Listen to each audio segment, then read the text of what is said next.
The story begins with a girl named Madison, who is on the run. Two people are chasing her, and she looks like she's about to die from fear. She is terrified as they keep running after her. She finally manages to escape the forest and notices a small cabin in the distance, so she heads toward it. While searching inside, she finds a phone on a desk belonging to someone named Rourke. She picks it up and tries calling the last number that appeared on it, but no one answers. She starts crying and begging for help, saying that she has been kidnapped and brought to this island. Suddenly, a man's voice answers her and calmly tells her not to be afraid, assuring her that she is safe under the desk. He calls her by her name, Madison. He tells her that she is his guest. At the same time, the people chasing her arrive and grab her. Madison screams and cries out to God, but she is on an island in the middle of the ocean. Who could possibly hear her? Who are the people that kidnapped Madison, and why did they do it? The next morning, we meet a woman named Julia, who works as a beach supervisor. A plane lands on the island, and she heads to meet Rourke, the island's manager, to inform him. She then goes to welcome the arriving guests. The group is mixed, boys and girls. From the conversation between them and Julia, we learn that Rourke organized a contest to promote his island,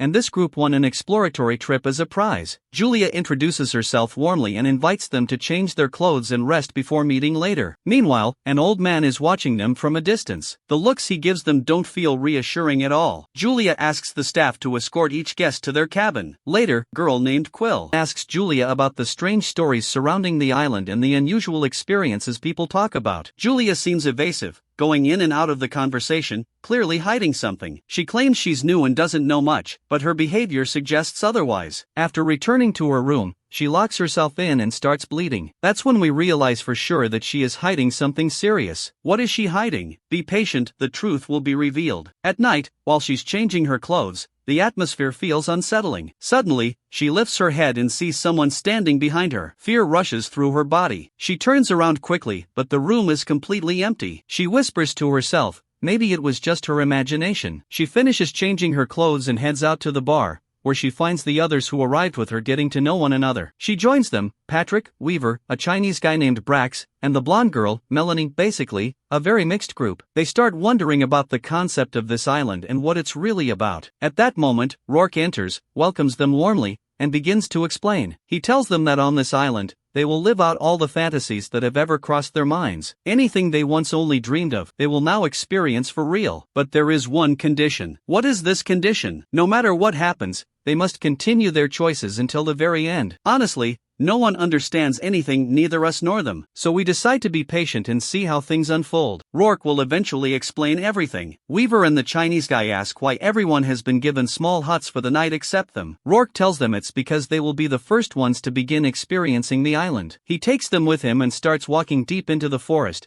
with the two following behind. Before arriving on the island, all the guests had sent Rourke a piece of paper describing what they imagined and what they wished to experience. When Weaver and Brax reach the location, they find that everything they had imagined has already been prepared for them. What were their fantasies? A huge party full of beautiful girls, one more stunning than the other. The kind of fantasy that makes you forget everything else. Rourke tells them to enjoy their time, and if they need anything, they can simply contact him. Then he leaves. The two are beyond happy. There's no trick, no catch, everything feels perfect. Suddenly, the Chinese guy lifts his head and sees the same person who had appeared earlier in his cabin. His face looks terrifying and disturbing. He lowers his head, then looks up again, but the figure is gone. Thinking it was just an illusion, he doesn't give it much importance. The next morning, Quinn wakes up suddenly and is shocked to find one of the staff members standing right next to her. She jumps in fear. He tells her that Rourke wants to see her and takes her to his office. Inside, she finds Rourke reading the paper where she had written her fantasies. It turns out that Quinn had once deeply loved a man named Alan. They spent a wonderful time together, and she was truly happy. One night, he invited her to a restaurant and proposed to her, but she refused. After that, Alan disappeared from her life. From that moment on, she kept imagining what would have happened if she had accepted his proposal,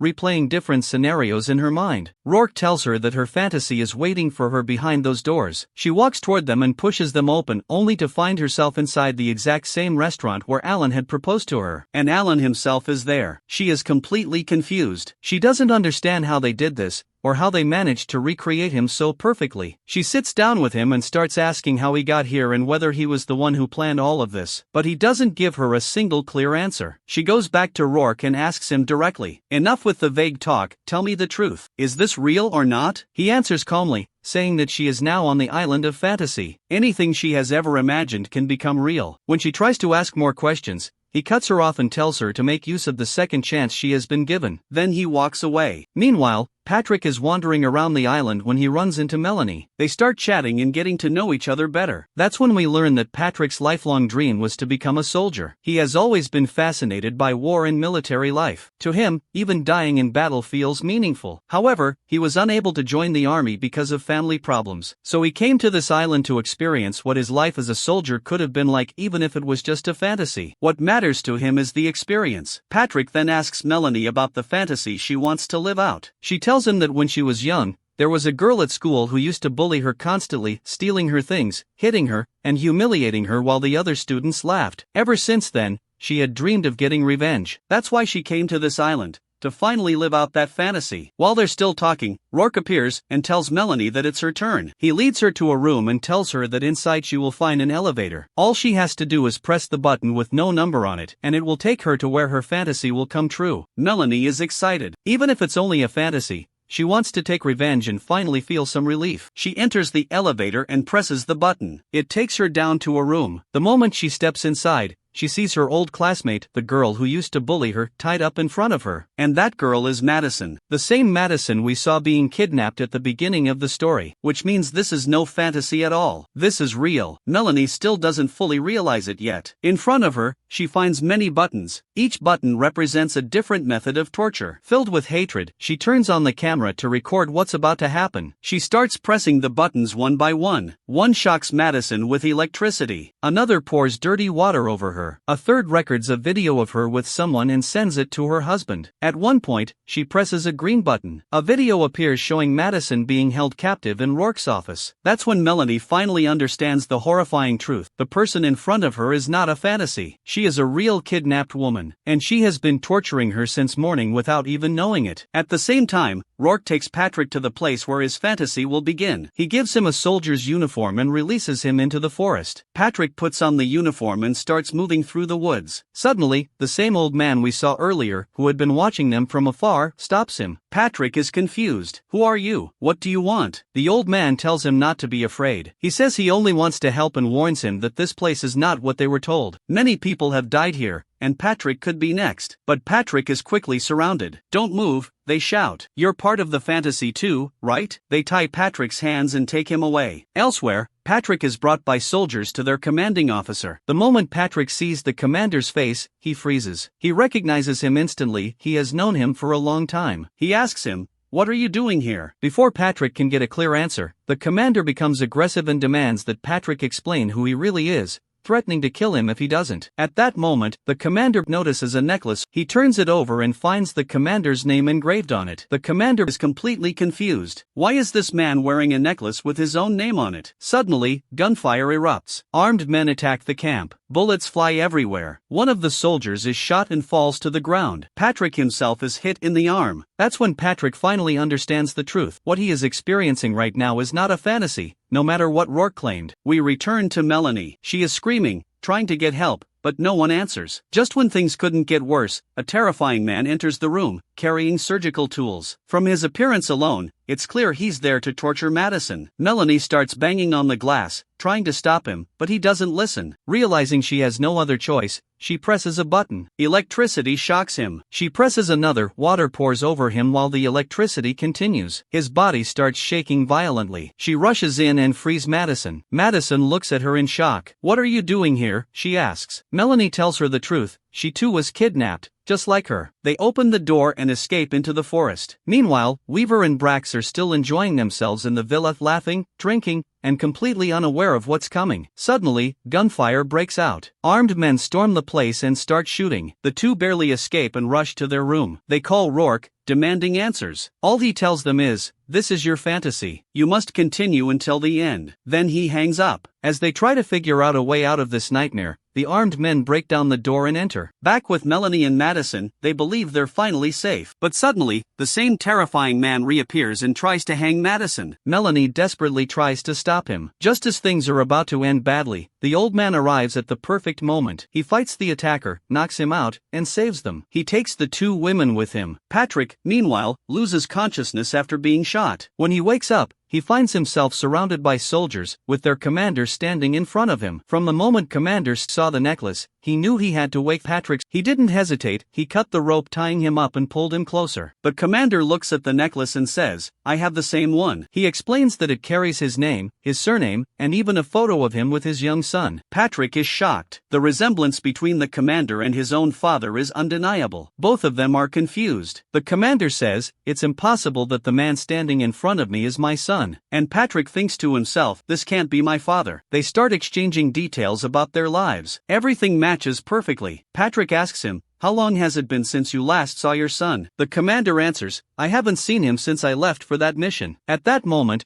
Patrick realizes the truth. This man is his father. Patrick asks how this is possible, how his father looks the same age, and how they could meet here. The commander then asks how much time has passed in the real world. Patrick tells him, 27 years. The commander is stunned. For him, the mission only lasted 9 months. He never imagined that nearly 3 decades had passed. Patrick asks him why he came to this island. The commander explains that he heard the island could make fantasies come true, so he came hoping to see his son again, just as he is doing now. Meanwhile, Quinn is the only one whose fantasy still seems perfect. She wakes up to find that more than 5 years have passed since she married Alan. They even have a daughter now, exactly the life she always dreamed of. Rourke tells her that everything is possible on this island. All she has to do is imagine, and the island will make it real. She asks him how he first discovered the island. He tells her that he heard about it when he was young and became fascinated by its power. He dedicated his entire life to searching for it. After a long journey, he and his wife finally found it. He bought the island and turned it into a resort designed to help people live out their fantasies. Quinn asks him, "Where is your wife now?" He answers that she died before they ever reached the island. He believes it is now his duty to help others live their fantasies, just as he once dreamed of doing himself. Elsewhere, Weaver and Brax are being held at gunpoint. A man is threatening to kill them unless they hand over the money and the expensive sugar glass they took from the villa. They realize that someone has already killed the villa's owner, stolen the money, and escaped. Since they are the only ones left there, they are the obvious suspects. They cry and beg, explaining that a man named Rourke brought them here as part of an entertainment experience, but no one listens. "Give us the money, or I'll cut your hands off," the man threatens. He places a knife on Weaver's hand and starts cutting. Under pressure, Weaver tells him that the money is hidden in the first floor. He hopes the man will believe him, either that, or lose his hand. Meanwhile, Melanie and Madison are still following the old man. They stop and ask him what's really going on. He tells them they need to hide from Rourke, and that he will explain everything to them later. Then he continues walking. They enter a small cabin and move deeper inside. As they walk through the forest,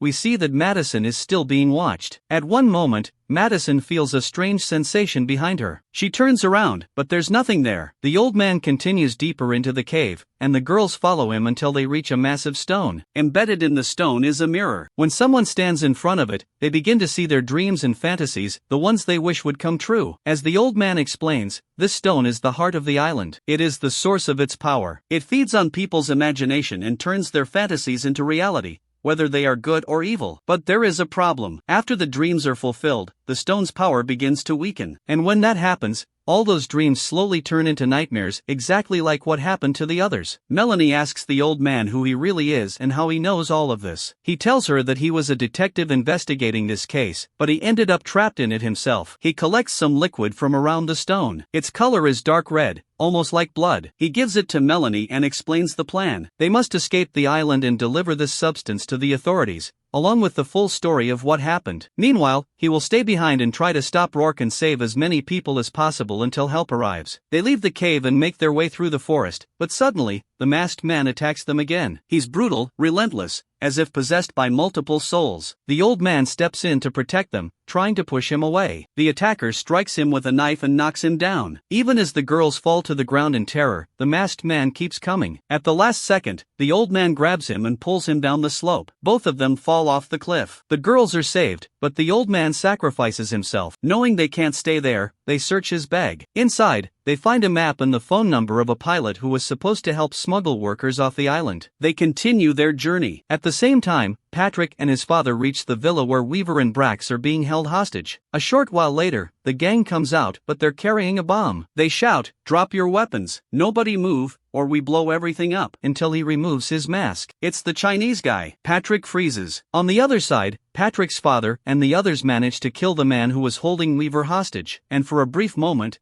they feel relieved, thinking they've finally won. But suddenly, gunfire erupts again. Weaver is hit by a bullet and falls to the ground. The gang attacks once more. The group is completely confused. They've already been shot, yet they keep getting back up and fighting as if nothing happened. It's as if the bullets have no effect on them. They move like zombies, relentless and unstoppable. Patrick hesitates, frozen in place, watching his father collapse. Elsewhere, the girls search the island but find no way out. They return to the room where Madison was once held captive, hoping to use the phone there. The only number the phone can call is Madison's husband. Rourke had manipulated things this way so that Melanie could send the torture video to him. When her husband answers and sees her, he's furious. He starts screaming, insulting her, accusing her of betrayal. He's about to hang up until she tells him the truth. She's been kidnapped. He stops, still angry, but now confused. He doesn't fully believe her, but he listens. He asks where she is and what he can do to help. Melanie gives him the number they found in the old man's belongings, the pilot's number, and tells him to call and say that a detective urgently needs a plane. When the elevator opens, they prepare to attack, but instead, they find Patrick and the Chinese man standing there. They explain everything about the plane. The group heads toward the location the old man had marked on the map. As they exit the elevator, they are shocked to find Rourke and his men waiting for them. The Chinese man starts shouting at Rourke, cursing him. Why Rourke is doing all of this. Quill steps forward and says, Nick Taylor is the one behind everything. The name shocks everyone. Nick Taylor? Who is Nick Taylor? And now, we cut to a flashback. Years earlier, Quinn was involved in a tragic fire. On the day Alan asked her to marry him, she was so excited and rushed that she left the gas stove on. The fire spread through her house and then to the neighboring one. And who was living in that house? Nick Taylor and two other friends. Who were they? Weaver's father and the Chinese man's father. They had been asleep when the fire broke out in the house. Quinn had already left the building when she heard them screaming. She desperately tried to break the door, but she couldn't. With no other option, she ran to a police officer nearby and begged for help. And that police officer was Patrick. Patrick saw the fire spreading but couldn't get inside in time. Somehow,